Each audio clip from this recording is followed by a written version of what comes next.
Seja muito bem-vindo a mais um vídeo aqui do canal Autotele News. Eu sou o Kelvin Farias, seu careca favorito, e aqui neste canal eu dou minha opinião sobre notícias do mundo automotivo todos os dias às 19 horas para alegrar sua janta.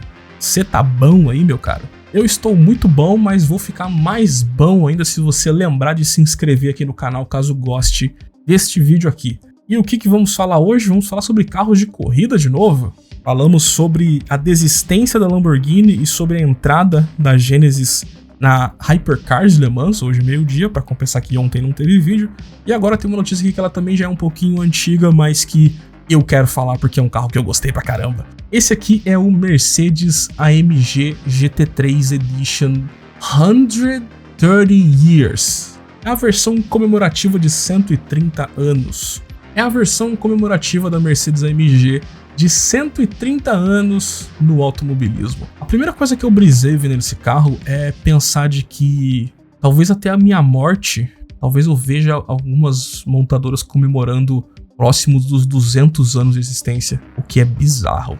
A expectativa de vida do brasileiro, pelo que eu vi da última vez, era 78 anos, né? Eu nasci em 96, então vou viver até 2074, o que vai fazer com que literalmente a Mercedes comemore 180 anos próximo da minha possível morte, 180 anos de automobilismo. O que será que vai ser automobilismo nesse futuro, hein? Que coisa maluca. Brisas minhas à parte, esse carro aqui celebra o aniversário então de 130 anos de automobilismo da Mercedes, remetendo à primeira competição automobilística que eles participaram, que foi de Paris a Rouen, em 22 de julho de 1894. Essa foi a primeira corrida com vitória de um carro de competição usando o motor licenciado Daimler-Benz, né? Por isso Mercedes-Benz. Hoje a divisão de competição é a Mercedes-AMG, né?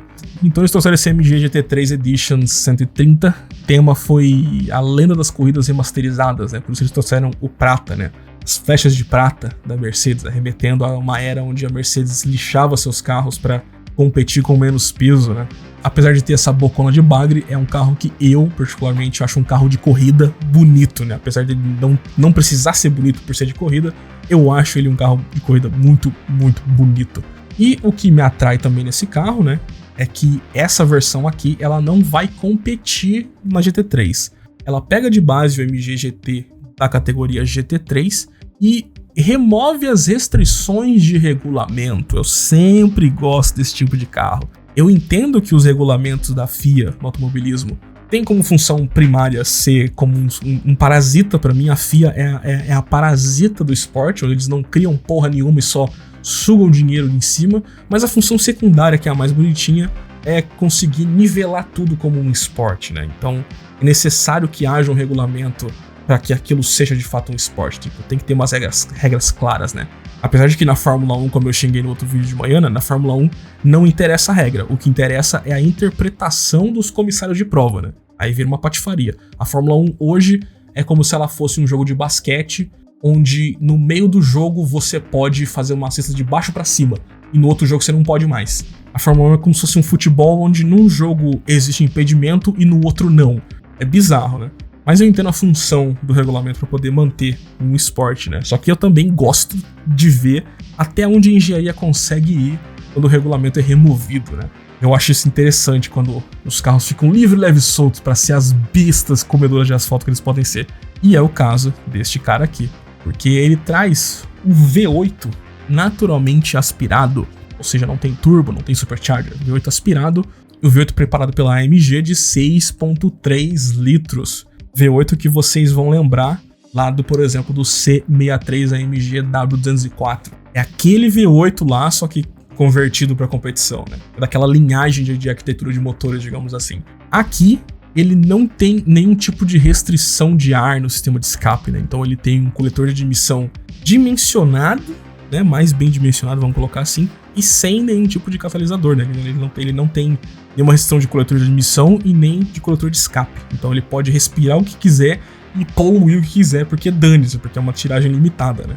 Dane-se o meio ambiente nesse tipo de caso. E por ele ter todo o sistema de admissão e exaustão sem as restrições, tanto de regulamento quanto de poluentes, ele chegou naturalmente aspirado, lembrando, aos 671 cavalos, o que é um absurdo completo, é muita coisa para um V8 de arquitetura antiga e aspirado. A tração, obviamente, é traseira, o câmbio é sequencial, de corrida também, 6 velocidades.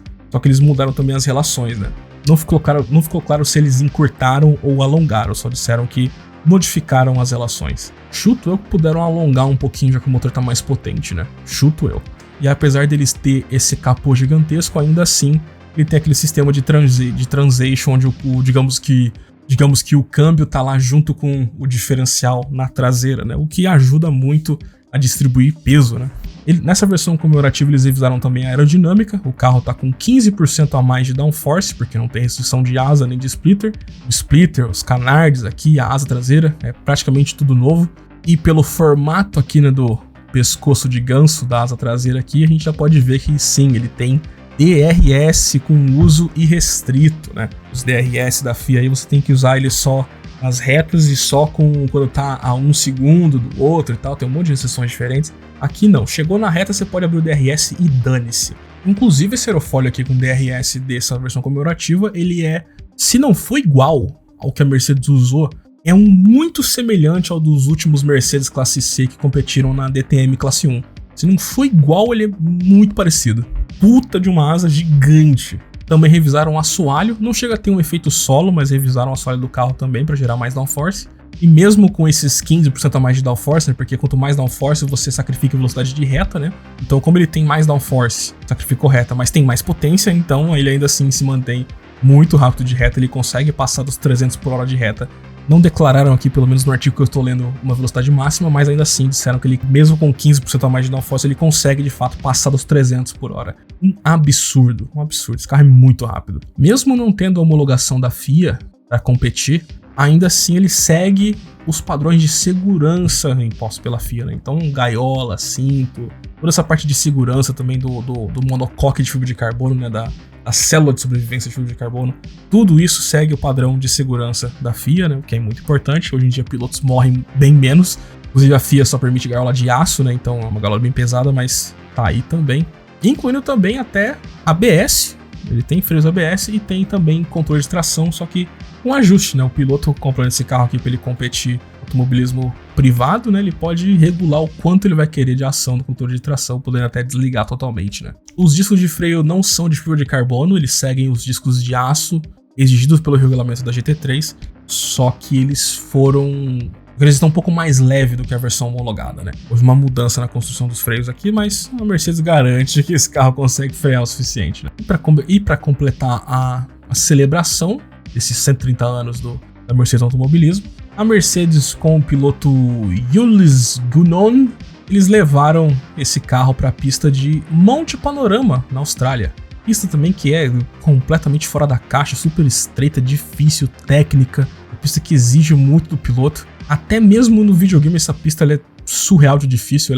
Para mim, eu brinco que Monte Panorama é uma Mônaco com reta longa. E levaram esse carro lá em Monte Panorama e ele conseguiu bater o recorde da pista para carros da categoria GT, né, no caso, né? Então ele conseguiu fazer o circuito maluco de 6,22 km em 1 minuto e 56 segundos, né? O tempo tá aparecendo na tela aí exatamente. Ele quebrou o recorde da pista em 2 segundos. Com seus 671 cavalos e 73 kg de torque, esse é o Mercedes comemorativo, carro maravilhoso. E se você quiser comprá-lo para competir nos seus track days de milionários, se você quiser ter esse track toy, né, um carro que só pode correr na pista, né, não pode andar nas ruas, o precinho camarada dele tá 1 milhão de euros. Provavelmente todos vendidos já, né, mas não ficou muito claro aqui, mas esse é o preço do carrinho, 1 milhão de euros. Gostei muito dessa versão comemorativa, como eu falei, é um carro de corrida, então ele não precisa ser bonito, mas eu acabo achando ele bonito. Adorei esse bagre.